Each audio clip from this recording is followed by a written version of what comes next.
presentar a Estudio Escobedo Solís, que fue fundado en 2016 en la Ciudad de México por dos compañeros de clase, Pavel Escobedo, Tepic 1988, y Andrés Solís, Ciudad de México 1990.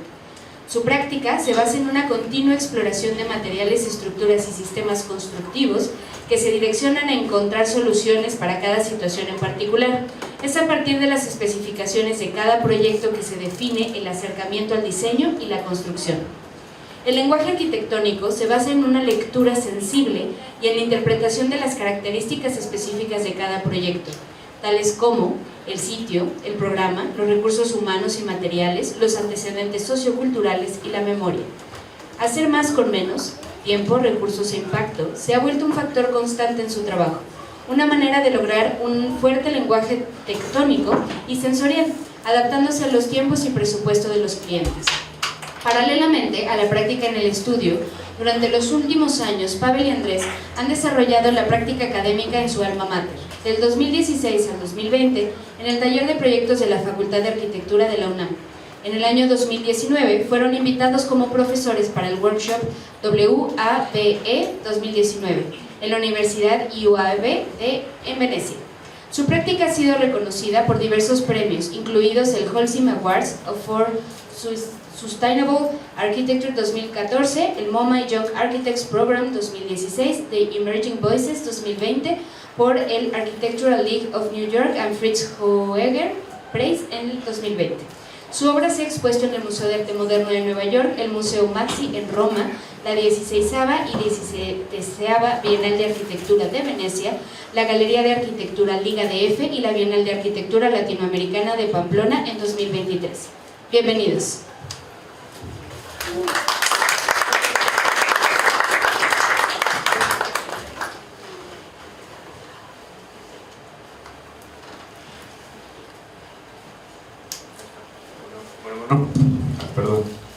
Bueno, gracias por venir. Estamos muy felices y honrados de poder estar aquí. La verdad es que Juan O'Gorman ha sido importante desde nuestra formación como arquitectos en la facultad, y quisimos hacer una presentación un poco hablando como los 100 años, casi 100 años después de que llegó la modernidad a México, ¿no? Si tomamos como el edificio que hizo Villagrán de las granjas higiénicas, pues ya son 100 años.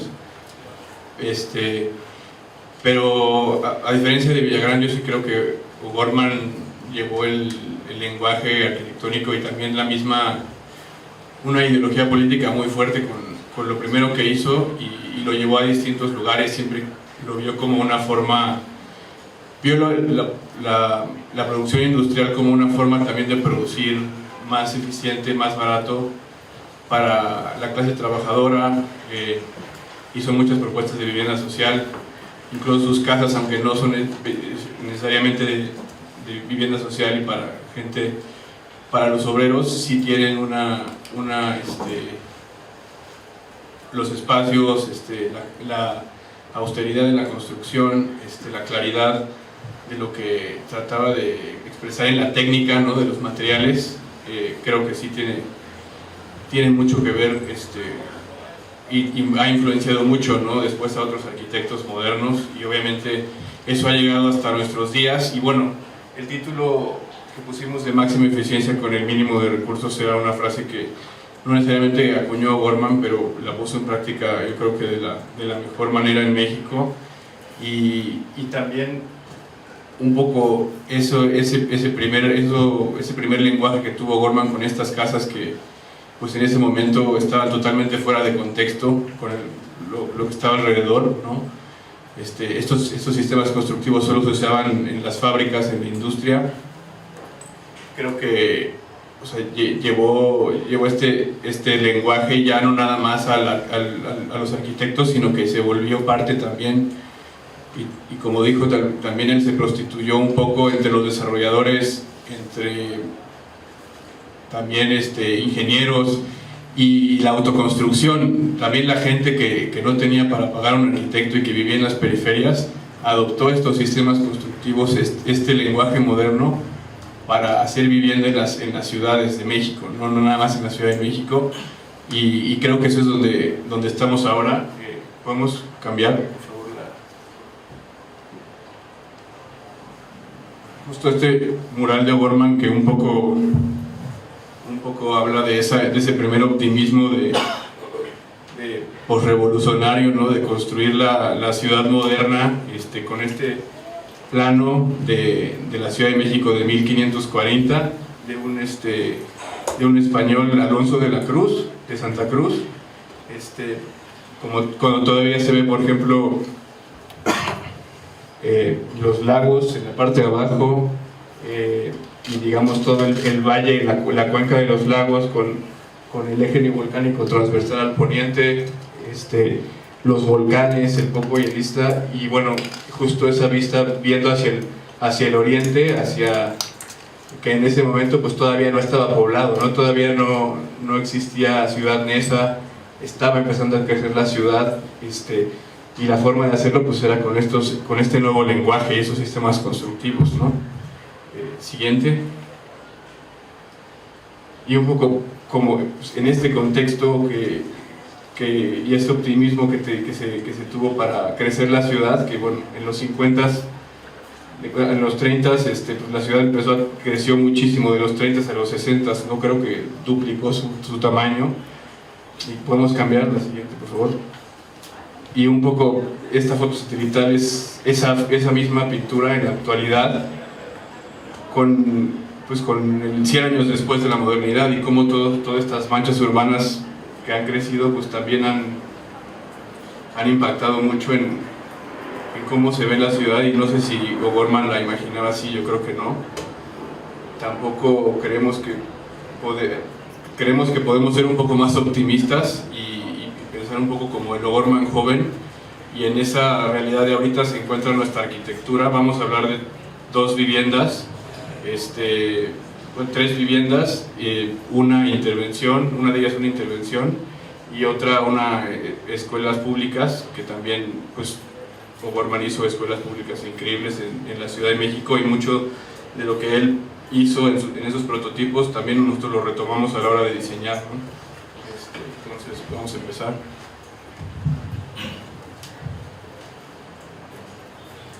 Bueno, la primera obra que vamos a presentar, me gustaría hacer como un poco el puente o el contexto de que nos busca una maestra de la Universidad Pedagógica, porque tenía un terreno que ya tenía un albañil y que quería que le hiciéramos unos planitos. Entonces logramos tener una buena comunicación con la señora Carmen y la convencimos de que esos planos los podríamos desarrollar nosotros, pero también podríamos desarrollar la obra. Entonces el contexto donde se encuentra es justo a la altura de la caseta de la salida Cuernavaca, donde todo este urbanismo es como de autoconstrucción. Entonces la señora también nos comenta que tenía un presupuesto muy limitado para la construcción, y nosotros decidimos tomar el encargo como una oportunidad para hacer el proyecto. Y una de las historias o una anécdota de esa casa es que cuando empezamos el proyecto, normalmente nosotros nos sentamos con nuestros clientes, platicamos un poco de las ideas que nuestros clientes puedan tener y las ideas que nosotros tenemos. Entonces, curiosamente, para el desarrollo de esta casa hicimos un par de visitas con la señora Carmen, una a la Casa Barragán, para explicarle como lo que estábamos buscando de los materiales, de los espacios, de la luz, y otra fue la visita a la casa de Diego y Frida. O sea, vinimos aquí para que ellos entendieran que también los materiales expuestos o la arquitectura como muy estandarizada, austera, podría ser como el lenguaje de esta casa. Entonces fue así que decantamos toda la información en esta casa. Es una casa que originalmente eran dos, era un par de casas gemelas que simplemente se espejeaban. Entonces en un terreno largo, la casa de enfrente ya no se construye, y la señora como quería vender el terreno o hacerla para vender, y le dijimos que ya no hiciera nada, que la dejara como estaba, para que tuviera ya un jardín. La que sigue. También esto es un poco fotos del proceso de esta casa. La foto de la izquierda es desde la obra como hacia los alrededores, para entender el contexto en el cual se integra esta casa, que es literalmente autoconstrucción, muchas casas de marcos de ladrillo. Y la foto de la derecha ya es la construcción de la casa. Originalmente esta escalera de ladrillo, nos encontramos con un muro de piedra que tuvimos que demoler y reconstruimos como un poco la memoria del sitio.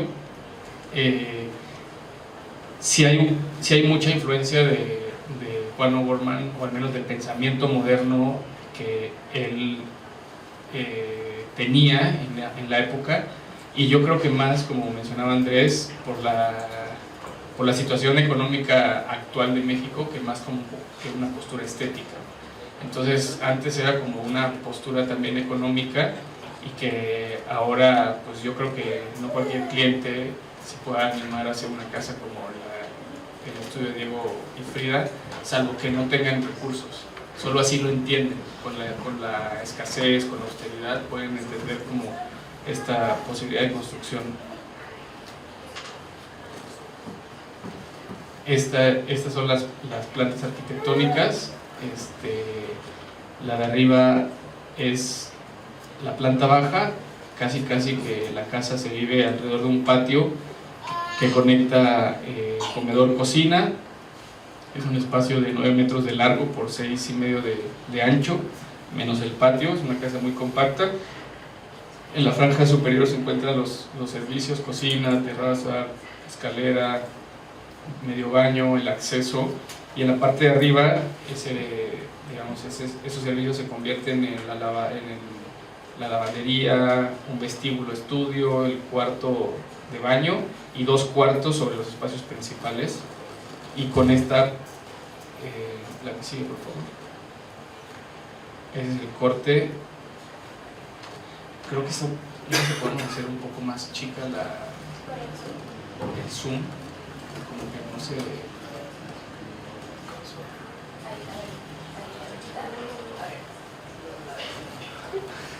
A ver.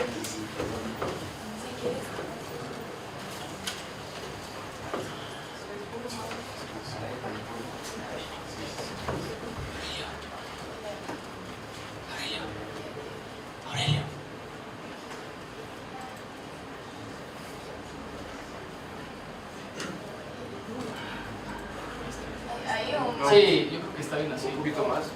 Ahí Ahí sí. está perfecto. Vale. Sí, para que se vean todas las... Sí. Gracias. Esto, por ejemplo, esta es una imagen de la casa desde el comedor hacia la estancia, atravesando el patio, y la idea constructiva más parecida a Juan O'Gorman en lo, podríamos decirlo, radical, de simplemente hacer la estructura expuesta y los muros, pero también sin descuidar la calidez de los espacios, con el uso de la madera, de las vigas, del trabajo del ladrillo, porque no solo es un ladrillo que se pega con otros, sino que tiene un trabajo importante en la junta, es una junta más gruesa, está lijada con el propio ladrillo para generar más una textura que un despiece, ¿no?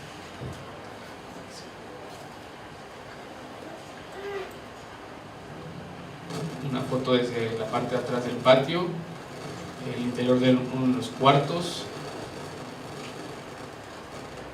Y bueno, este otro proyecto es más una intervención en edificios de la época en la que Juan O'Gorman trabajaba, ¿no? Bueno, este es una intervención que hicimos en un departamento del CUPA, el Centro Urbano Presidente Alemán, que construyó Pani en el 39, o 49, 49, ¿verdad? En el 49, del 47 al 49. Ya obviamente O'Gorman ya había puesto como las bases de las reglas del juego, digamos. Ya con esta casa, como pueden ver, todos estos prefabricados de barro, ya Pani ya los adaptó en las fachadas del CUPA, sea, como que ya había un movimiento moderno en México ya bien bastante madurado y que nunca había experimentado una escala de este tamaño, ¿no? Y bueno, lo bonito fue que cuando nos piden los clientes renovar su departamento, sí nos metimos mucho a analizar cómo era que había pensado Pani que los departamentos fueran habitados, cómo eran habitados o sea, cómo eran habitados realmente por los usuarios, los habitantes, y cómo podíamos proponer una intervención, otra vez haciendo uso de mínimo de recursos y mayor eficiencia. No había un presupuesto muy acotado también. Siguiente, por favor. Bueno, aquí se puede ver en la parte inferior la propuesta. Está muy chiquito, pero es la propuesta de una tipología de los departamentos del multifamiliar en 2 niveles. Era un departamento de 55 metros cuadrados,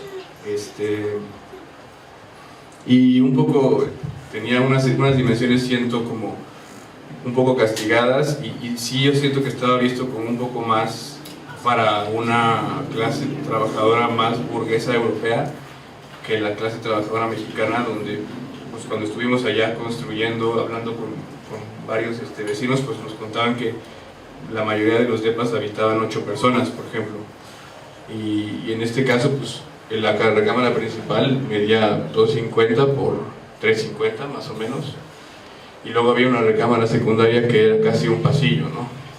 Muy poco espacio de guardado. Era otra época, ¿no? Perdón, era otra época, pero digamos, sí este tipo de departamentos que se diseñaron con Clara Porcet, también todo el mobiliario, muy pocos se vendieron con mobiliario incluido, porque justo pues la gente no eran familias pequeñas, eran grandes familias, y como se había pensado el departamento, la distribución, pues casi no quedaba nunca, ¿no? Siguiente.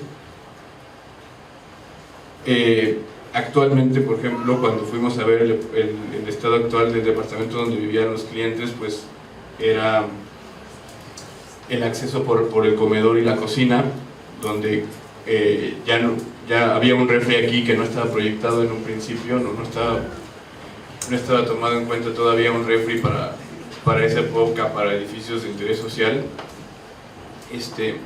Luego, abajo ya no había ni siquiera muros divisorios. Este pedacito de nicho que quedaba del pequeño ropero, pues ya era como un pequeño nicho para más o menos dividir la recámara de los dos niños, que tenían una cama cada quien, con la recámara de los papás, que era también como una sala de tele.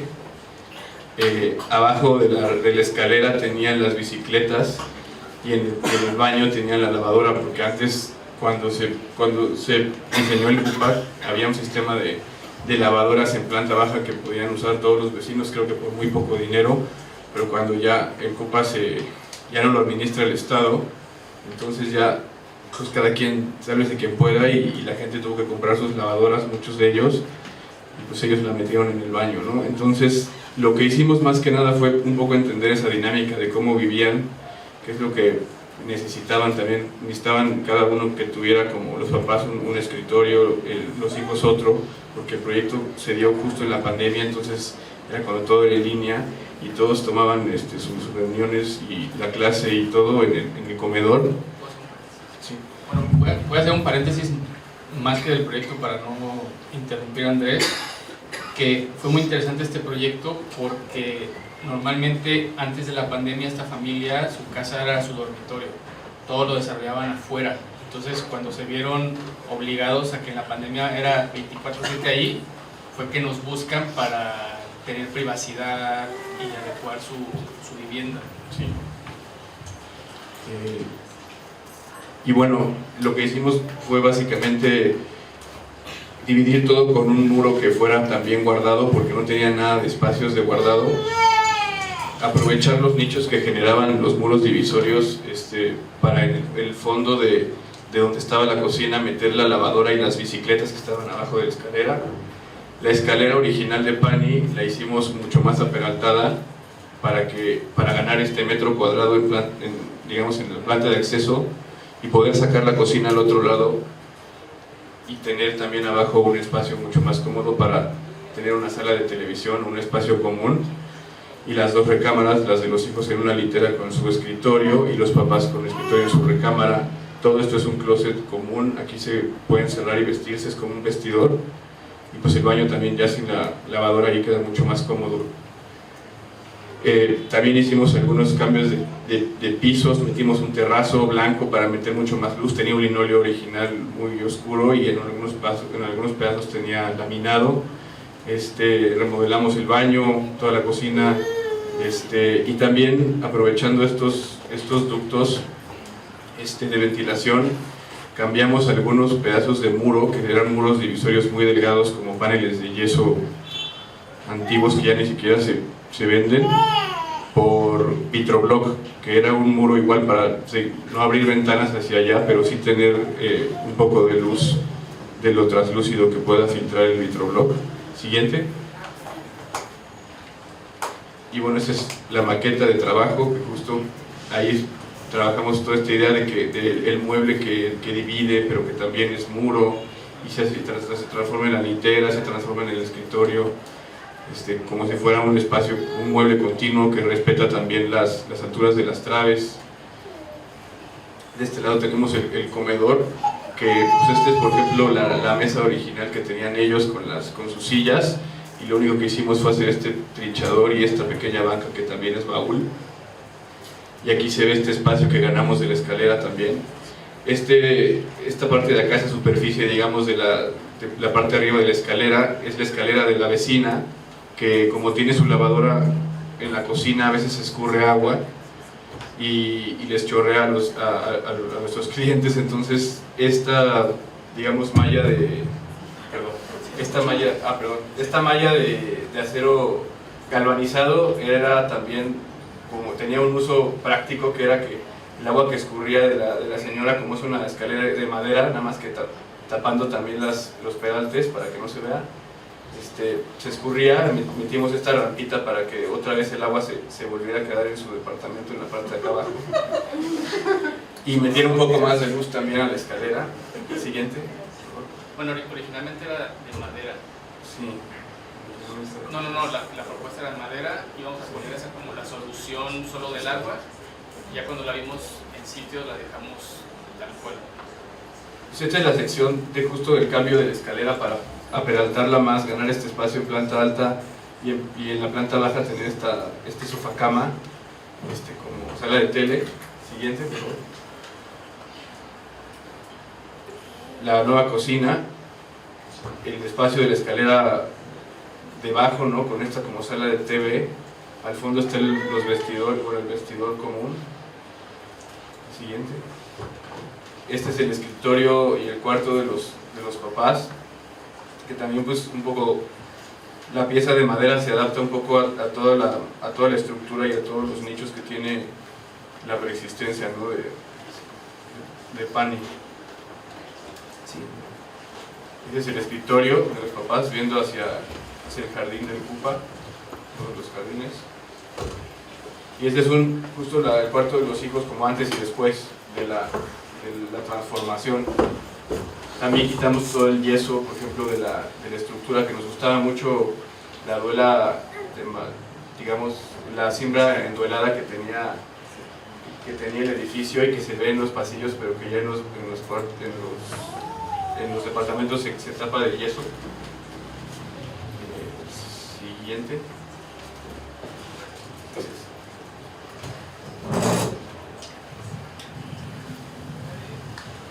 Bueno, este otro proyecto está situado en Atenco, cerca de Toluca, y la verdad es que es algo muy interesante que ha sucedido en la oficina, que a raíz del primer proyecto que les enseñamos, la Casa Nakazone, tuvo un éxito.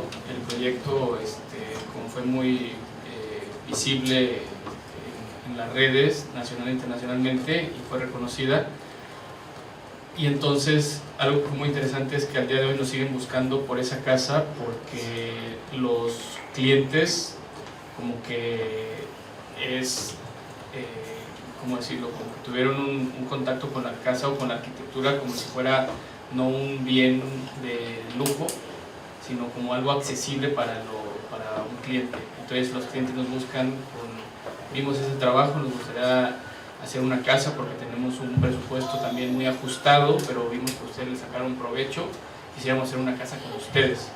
Entonces la siguiente casa es para una pareja joven, yo creo que han de tener unos 33 años en promedio. La siguiente. Esta es la planta del estado actual, que es la propuesta como está construida, pero originalmente nos piden una casa en 2 etapas, que en la primera puedan ellos vivir, como la idea de un loft, y un cuerpo, un brazo que no está ahí porque no se ha construido, para los cuartos, para cuando lleguen los hijos, ¿no? Entonces este primer ejercicio, que era como el loft, la idea era que fuera como todo lo público, la que sigue, que fuera como un cuerpo amplio, como un monoespacio amplio, para que ahí pueda tener el estudio, la sala de televisión, sala comedor, cocina, cuarto de lavado, pero mientras no se construya el otra ala, el tapanco puede ser su cuarto o el estudio puede ser su cuarto, entonces lo puedan habitar sin necesidad de construir la otra parte y que no quede como a la mitad. El cliente fue un poquito, bueno, hemos tenido clientes de todo tipo, pero era muy necio, que quería su casa Barragán, o sea, quería como una casa como de Luis Barragán. Entonces quería que los muros fueran rosas, o sea, como desde ahí su lectura de Barragán, a lo mejor un poco superficial desde el punto de vista del cliente. Y nosotros le dijimos que fuimos a Casa Barragán con él para explicarle como el tema de las escalas, de los materiales, un poco parecido a lo que hicimos con la señora Carmen, pero aquí ya buscando temas específicos. Y lo convencimos de la siguiente, de que no íbamos a hacer un lenguaje como, aquí se ve por ejemplo los 2 cuerpos que le decíamos, el de los cuartos y el volumen del pabellón. Se ve también por ejemplo lo de, ¿cómo decirlo? En Casa Barragán, su casa está pegada a la calle, en este caso era como una privadita, pegada a la calle toda la construcción para tener la mayor cantidad de jardín al fondo. O sea, no es una casa que se extiende por todo el jardín, sino que se compacta para poder tener un jardín más amplio. Entonces aquí lo que hicimos fue un pabellón de doble altura para que también esa escala de 5 metros la pudiera tener en su casa. O sea, fue una casa, aprovechar la economía del sistema constructivo y de los materiales para producir un espacio muy amplio. O sea, no tanto en los acabados, se nos fue el presupuesto, se costó más cara que la anterior porque pues, también los años pasaron, pero construimos un espacio muy amplio, ¿no? La que sigue. Esta es la planta final. Es un pabellón que se abre hacia el norte, tiene un primer cuerpo que es de servicios, donde está la alacena, el cuarto de lavado, el refrigerador, una cocina bajo de un tapanco, que es como una cocina abierta, sala comedor, un bloque de baños y como de guardado, de tinacos. El baño se separa en regadera y luego baño y lavabo, como para que se pueda usar simultáneamente. Y atrás el espacio como del estudio, que actualmente pues sí es un estudio, un cuartito de televisión. La que sigue. Y estas son ya las fotos de la casa desde el exterior. Usamos, a diferencia de la casa Nakasone, que era ladrillo, aquí usamos el block gris. La idea, digamos que haciendo como una analogía con Barragán, sin ser literal una copia, porque es muy fácil caer como en la imitación de Barragán o de los conceptos. Aquí fue literal utilizar el block como el material que creaba el espacio, como el telón de fondo de la casa. Luego al interior, este es el corte. La casa literalmente tiene 5 metros de altura, y la cocina y el cuarto de servicio están bajo un tapanco, y el tapanco ahorita se está usando como el cuarto, tiene la vista hacia el todo, ¿no? Esta, la de la izquierda, es la foto de la estancia, que es como este monoespacio, que es muy interesante porque en una entrevista que le hacen a la Catón Basal sobre la arquitectura o su arquitectura, en una de sus casas ellos mencionan que la privacidad de la arquitectura se puede hacer no con muros sino con distancia. Entonces aquí es todo un espacio que se comunica ya sea a través de unos pasillos, pero no hay puertas, pero hay una intimidad porque hay un muro que divide este monoespacio, o estás más lejos o estás en el tapanco. Entonces no necesitas tener divisiones dentro o cuartitos para generar privacidad. Entonces este bloque de servicios guarda la regadera, que tiene 5 metros de alto, con una entrada de luz muy bonita, la chimenea, el baño, los tinacos. Atrás de ese cuerpo está el estudio. La siguiente. De fotos del estudio hacia el jardín. Que esperemos que pronto la naturaleza haga lo suyo, porque el cliente y el jardinero se ponen de acuerdo entre ellos y pues puro pasto. Bueno, más para agregar algo, justo como que también la idea de hacerla de bloque de cemento era porque todo el contexto de esta zona de San Mateo Atenco, a las afueras de Toluca, trabaja mucho con el bloque, y tanto esta casa como la anterior, como las construimos nosotros y las hicimos con mano de obra local, justo también tratamos de usar el mismo material que ellos ya conocen, para que esté bien trabajado y a buen precio, ¿no? Como que eso es también muy importante de las casas que hacemos. Sí, y también sin caer como digamos en la copia de Luis Barragán, y yo creo que siguiendo más como el instinto de Juan O'Gorman en la crudeza o lo radical que se puede ser. Aquí a veces es difícil para nosotros, o me imagino que para cualquier arquitecto, como tomar pautas para hacer un proyecto.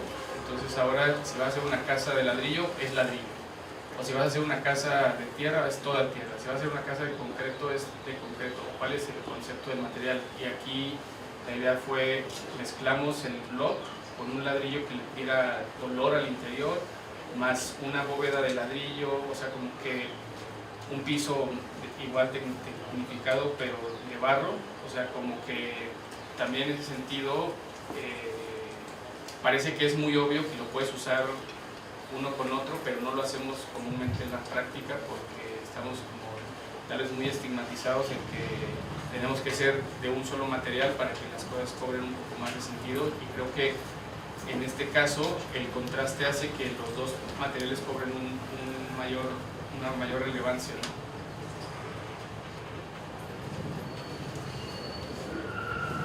También la foto de la izquierda, o sea, sí, no nos alcanzaba para tener las vigas de madera de Casa Barragán, de 6 metros y todo así macizo, pero sí para esto el sistema de biguete y bovedilla de barro, también el piso.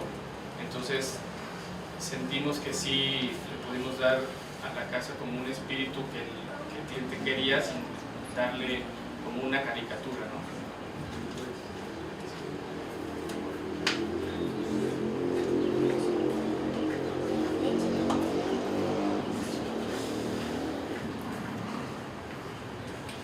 Y este proyecto que lo dejamos al último, aunque en realidad se hizo en 2018, después del terremoto del 2017, tuvimos la oportunidad, la invitación junto con Gutiérrez Arquitectos de reconstruir 2 escuelas en Puebla, que pertenecían a la SEP, las dos en el mismo municipio, en Santa Isabel Cholula. Y fue muy interesante aquí sí, bueno, por un lado la parte de las escuelas públicas y cómo también O'Gorman en esa tipología de arquitectura moderna en México y arquitectura pública educacional, pues también sentó varias bases, y también fue muy importante para nosotros estudiar estas escuelas que él hizo, estos prototipos de escuelas que hizo alrededor de la Ciudad de México, porque también nuestra idea fue generar un prototipo que se pudiera adaptar a los dos terrenos. Eran dos escuelas primarias, una con 2 grupos y una solo con un grupo por año, pero pues tenían distintas orientaciones, los terrenos eran de distintas formas, y justo como aprovechando esta parte de la bondad del clima del centro del país, que también O'Gorman aprovechó y digamos que racionalizó las escuelas en espacios de servicios y aulas construidas y circulaciones más que techadas y como espacio interior, como puede ser en Europa o en Estados Unidos por el tema del clima, que tienden a ser más compactas.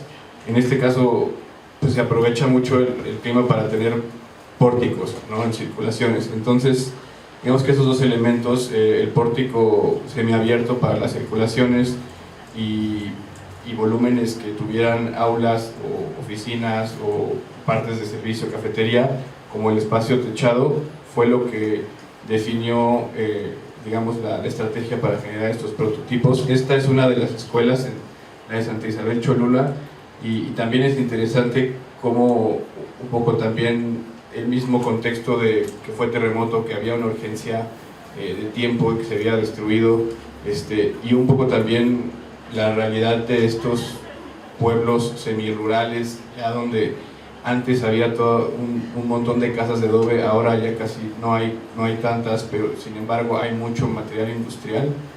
Un poco a veces podemos tender a romantizar y como que estar un poco en contra de eso, pero siendo una emergencia y por los tiempos que nos pedían para construirlas, digamos que hicimos mano de la técnica y de las tecnologías nuevas para hacer un sistema con acero galvanizado. Toda la estructura es acero galvanizado, lo podemos cambiar. Esa es, digamos que la célula, ¿no?, del aula, como un poco como Louis Kahn en el Kimball, resolviendo una sección que es el aula. Con la iluminación correcta y la ventilación correcta podíamos resolver el resto del programa con esa misma sección, sea el comedor, sea la biblioteca, y todo lo hicimos con este sistema prefabricado de estructura de acero galvanizado y paneles de concreto aligerado al exterior y al interior triple, con un plafón de PVC, y fue muy interesante esto porque el mismo CAPSE, que es esta como institución que regula la construcción de escuelas en México y que se fundó como con muy buenos propósitos, ahora la verdad es que es una institución bastante antigua y enquistada, y nos costó mucho trabajo poder cumplir con las demandas, ¿no?, porque pues estas escuelas tuvieron que cumplir con todo el reglamento del CAPSE, y había cosas que ellos no aceptaban. Por ejemplo, que tuviéramos paneles de triple, decían que no podíamos meter madera, aunque no fuera estructural no podíamos meterla. Entonces hubo varias cosas que fueron complicadas de luchar, pero un poco la forma de convencerlos y también de convencernos a nosotros de que eran los materiales correctos también era entender que pues las escuelas públicas y más en ámbitos rurales en México pues no tienen mucho dinero para mantenimiento, y estos materiales pues requieren muy bajo mantenimiento y tienen una vida muy larga. Eso también era importante, ¿no?, pensando que pues la escuela iba a ser como pues tener muy pocos recursos destinados para eso, ¿no?, durante la vida de la escuela. Siguiente. Bueno, y otra cosa del aula que también es importante es que lo que hicimos es orientar un poco las caras planas de la portada de las aulas con estos louvers y sí orientarlos a digamos, a los vientos dominantes de cada terreno, y para no depender del norte, estos tragaluces en la parte de arriba sí son vidrio laminado con una película UV y son esmerilados justo para filtrar la luz y que no sea una luz rasante y poder tener una buena iluminación casi cenital sin depender de orientarnos necesariamente al norte. Cada aula también tiene una fachada que ve hacia un jardín y digamos que organizamos las aulas de 2 en 2 para que siempre tengan un muro compartido y un muro que ve hacia un jardín, ¿no? Siguiente.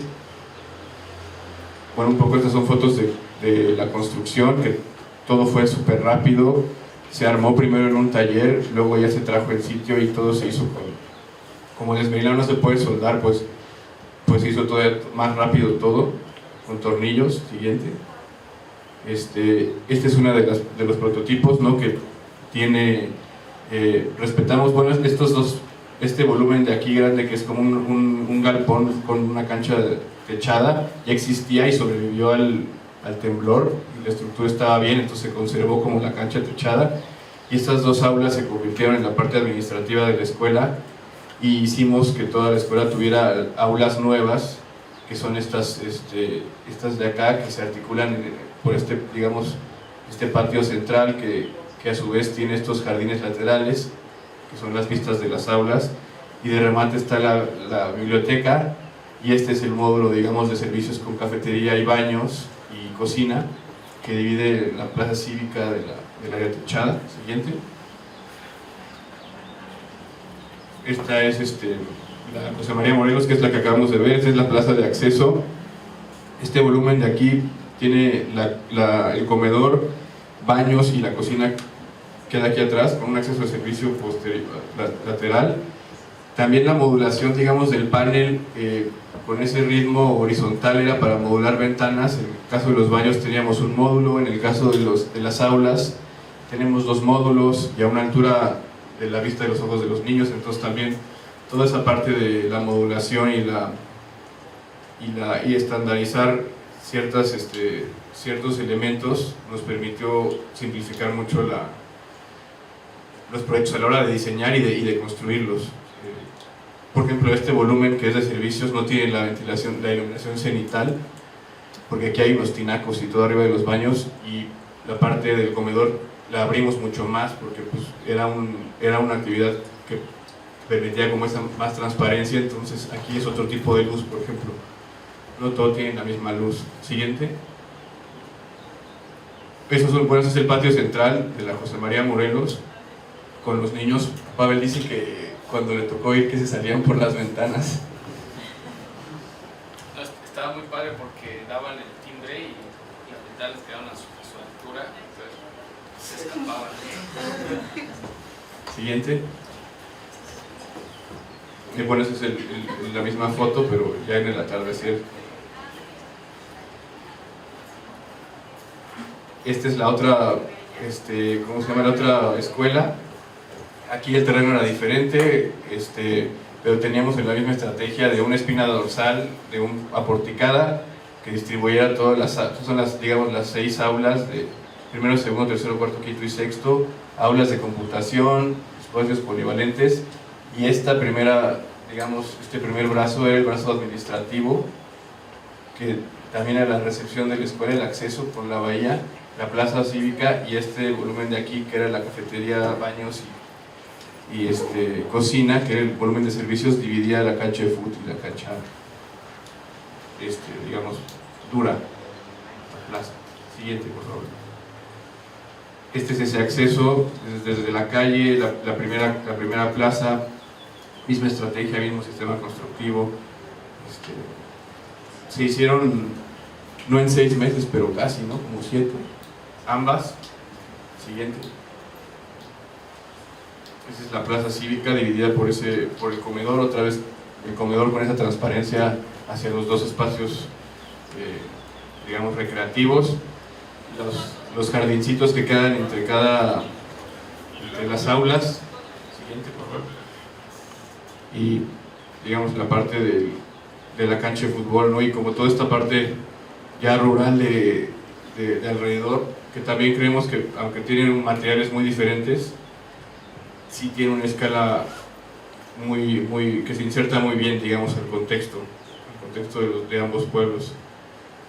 Y bueno, al final creemos que pues O'Gorman sigue presente en casi toda la arquitectura que vemos en México de una u otra manera, y nos gusta pensar que estamos tal vez con esos mismos principios que él tuvo al principio de su carrera, tratando de llevar esa arquitectura a más personas, ¿no? Porque también luego la arquitectura social se habla mucho desde el Estado, de que si toda esa arquitectura social tiene que ser prototipos y tiene que ser a través del Infonavit o a través de CEDUBI o a través de una institución, y la verdad es que hoy en día, y también por las redes sociales y la comunicación que existe en la ciudad, pues puedes llegar a tener a trabajar directamente con clientes que te pidan una casa que usan, de hecho muchas casas que hacemos pues son con créditos del Infonavit, o sea, son créditos que piden, y son casas hechas a la medida, y sí sale el negocio, porque también aprendimos como arquitectos, y bueno, como O'Gorman también, a construir y a diversificarnos un poco, y si solo diseñas casas chiquitas de 100 metros cuadrados, pues no sale para el fin de mes, pero si las puedes construir, sale para el fin de año, tal vez para el fin de mes ya piensas anualmente, no mensualmente, pero bueno. Así que ya es todo, no sé si sigan. Bueno, yo... Bueno, esa es la última, que es la de los... Antes de terminar, quisiera agradecer a Cristina López Uribe y a Salvador Lizárraga, ambos maestros de la UNAM. Salvador Lizárraga nos da una clase que es arquitectura del siglo XX en México, y estuvimos con esa clase. Entonces, la verdad es que el edificio de Cupa, casa de Diego Frida, en su clase se ve muy bien. Si pueden ir y tienen tiempo, pues cátedra libre. Y a Cristina, la verdad, un agradecimiento que vamos a estar agradecidos toda la vida, porque nosotros, la oficina, digamos que primero ganamos un premio Forsim, y luego a partir de ese premio Forsim, el director en turno, Marcos Massari, como que nos nomina para el concurso de PS1. Entonces, el concurso de PS1 lo hicimos nosotros, pero codo a codo con Cristina, que nos decía: oye, necesitas este documento, oye, ahora necesitas escribir un statement, oye, ya lo revisé, ¿por qué no cambias aquí estas cosas? O sea, gracias por venir.